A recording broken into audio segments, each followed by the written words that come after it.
आगरा का civil airport अब नए अवतार में नजर आ रहा है। यात्रियों की बढ़ती संख्या को देखते हुए अर्जुन नगर गेट से ट्रांजिट लाउंज तक कवर्ड पाथवे बना दिया गया है, जिससे अब धूप और बारिश यात्रियों का रास्ता नहीं रोक पाएंगे। एयरपोर्ट डायरेक्टर विवेक कुमार शर्मा के मुताबिक यहां क्षमता से 6 गुना ज्यादा यानी रोजाना 1500 यात्री सफर कर रहे हैं।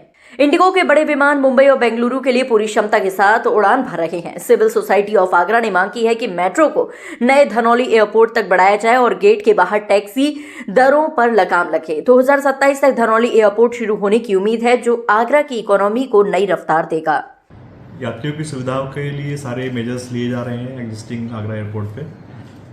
पिछले दिनों जो इंडिगो की फ्लाइट कैंसिल हुई थी उसका इम्पैक्ट बहुत कम ही आया था आगरा एयरपोर्ट पे बेशक, लेकिन जो भी ज़रूरी कदम है उठाए जा रहे हैं फॉग से निपटने के लिए भी और बाकी सुविधाओं को भी बनाए रखने के लिए। नया टर्मिनल का कार्य प्रगति पे है, कंस्ट्रक्शन कार्य प्रगति पे है धनौली में, लेकिन एग्जिस्टिंग एयरपोर्ट को सारी सुविधाओं को बनाए रखने के लिए प्रयासरत है, क्योंकि लास्ट डे तक भी हमें पूरी सुविधाओं को मेंटेन करना है और उसमें कोई रियायत नहीं है, कोई ढील नहीं है। जब नया एयरपोर्ट कमीशन होगा तब उसके बाद हम फुल फ्लैज उधर शिफ्ट होने की बात रखेंगे। मुझे आगरा एयरपोर्ट पर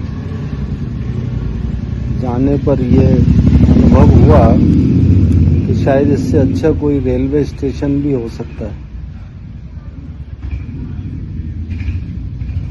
कहीं जाना हो तो पहले 50 रुपये आप खुले निकालिए, बस में चढ़िए, उस बस के ऊपर वो बस जो कि इंडिगो को लेके सवारियों को लेके जा रही है वो पैसे मांग रही है। चलिए यहाँ तक भी ठीक है। फिर उसमें भरे हुए लोग, आप खड़े हुए हैं, सामान उसमें लदा हुआ है, कोई आपकी सुरक्षा ये नहीं है कि आप बैठ सकते हैं कि कैपेसिटी से ज़्यादा उसके अंदर लोगों को भरना। फिर जिस समय हम बाहर निकल रहे हैं उस समय की हालत तो खैर भगवान ही जानता है। आप बड़ी मुशक्क़त के साथ बस के अंदर जाएंगे, नहीं भी जा पाएंगे तो कोई बड़ी बात नहीं, हो सकता है कि आपका नंबर जो है 6ठी बस में आए या 7वीं बस में आए।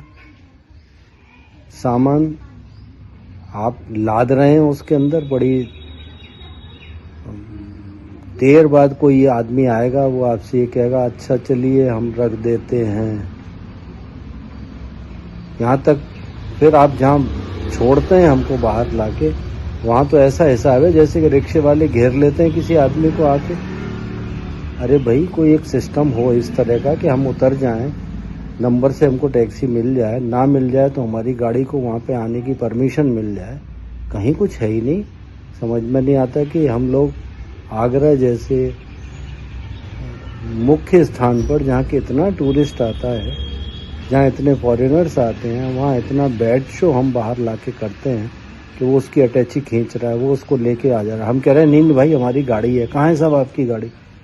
ये मतलब क्या सिस्टम है, मेरी समझ में नहीं आता। बाकी और जो बड़ी परेशानियां हैं उनके लिए तो मैं बाद में कहूँगा, लेकिन ये बहुत छोटी परेशानियां हैं जिनको कि आदमी, हम प्लेन में बैठने के लिए जा रहे हैं, वहाँ बाहर जहाँ आपको छोड़ा जा रहा है वहाँ से आपके मुख्य हॉल तक जाने के लिए दिक्कत हो रही है। कोई एसेसिबल स्टेज नहीं है कि साहब ऐसे आप सीधे चलते चले जाएं और आपका सामान आप खींच के लेते हुए चले जाएं।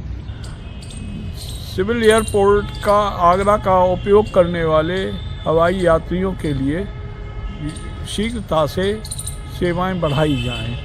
खास करके जो 50 रुपये का टिकट गेट तक पहुंचने में लगता है और गेट से एयरपोर्ट बिल्डिंग तक पहुंचने के लिए लगता है, उसके बारे में सरकार को ज़रूर विचार करना चाहिए और एयरपोर्ट अथॉरिटी से मिलके कोई उपयोगी कार्यनीति तय करनी चाहिए।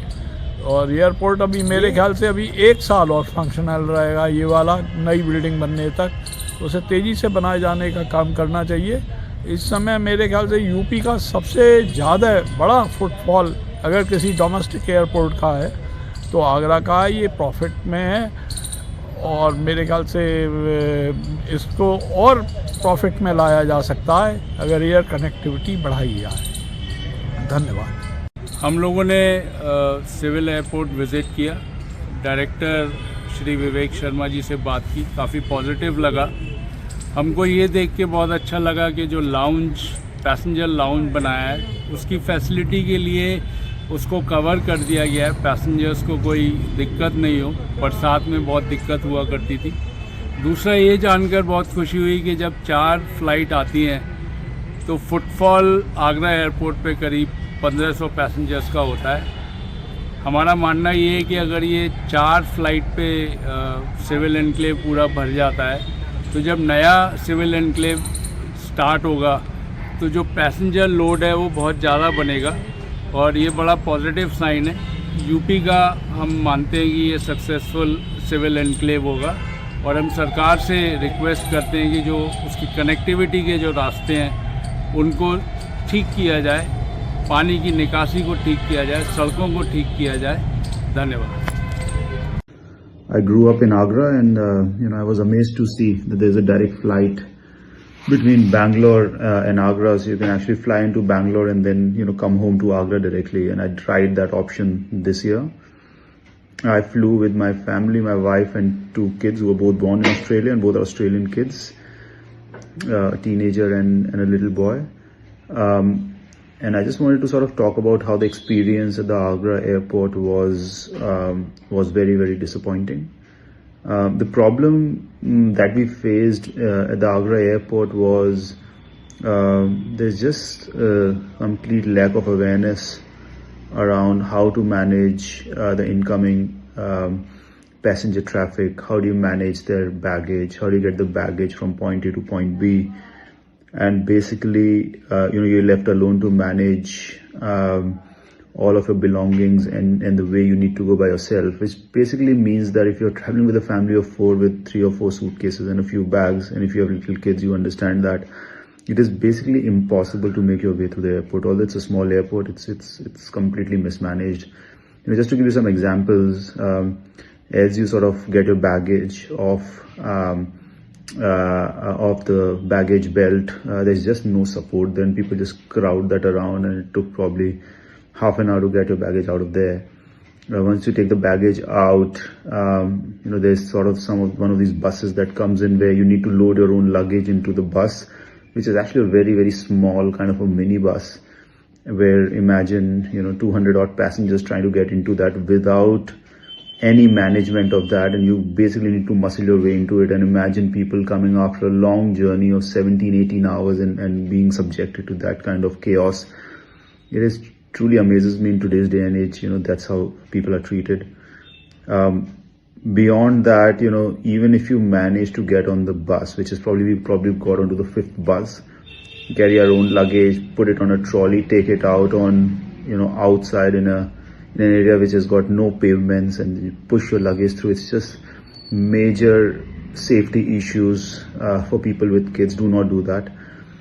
And then you get on the bus, and once you get on the bus, you sort of go out into an area where people just hold you and just throw your luggages out of the bus, and then you need to manage it, and you're in the middle of a road with your kids, with your family, trying to now figure out where do I go. It is like the worst airport experience that I've ever had in my life, and I've probably been to a lot of countries in the world, and a lot of smaller airports for that matter.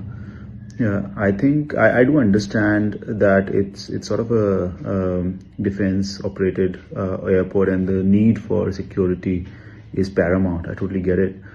But then at the same time, a method to allow people, irrespective of where they come from, how they come from, but just having some empathy for people who are arriving at an airport to meet their familiar ones. I don't understand why monitored vehicles cannot be allowed at the airport. I don't understand why, when people are allowed on a specific airport with IDs and biometrics, and today's day and age where you have cameras and safety and security features all across the place, why can't you allow a simple accredited person to come in and pick you up from the airport? It just completely amazes me. I think it feels like that the answer to all the questions on an airport like this is no, it's a security concern. So I wanted to request and see how can this be solved. I'm not going to come to the Agra airport ever in my life. But at the same time, Agra is my city. So I want to sort of give this feedback to see how do you guys want to manage this? How do you want to make this a better experience for the passengers who come in? And, I am Indian. I was born in Agra. I understand. I get it. Imagine the tourists that are coming from all over the world and what kind of impression of this beautiful city that we are giving those people. The first experience of landing there and landing in chaos. Definitely not going to be a good experience for anyone. If I was to propose an alternate method on this, there should be accredited taxis which should at least be allowed to rank outside the airport once you get out. Families and friends should be able to pre-register to pick up their relatives, and happy to provide passport numbers and flight details and that kind of stuff to make sure all the security is taken care of, but should be allowed to do that. In a worst case scenario, there should at least be porters on the airport who can lead tourist services that we can buy and pay for, that can sort of let you out of the airport into an area that's safe and conducive to people who are coming after long journeys, tourists, foreigners who are coming to the city. There's 100 ways to solve these problems. But I'll just urge, if you can, take this on board, see how we address some of these issues and make this a better experience for everyone who is entering this beautiful city of Agra. Thank you.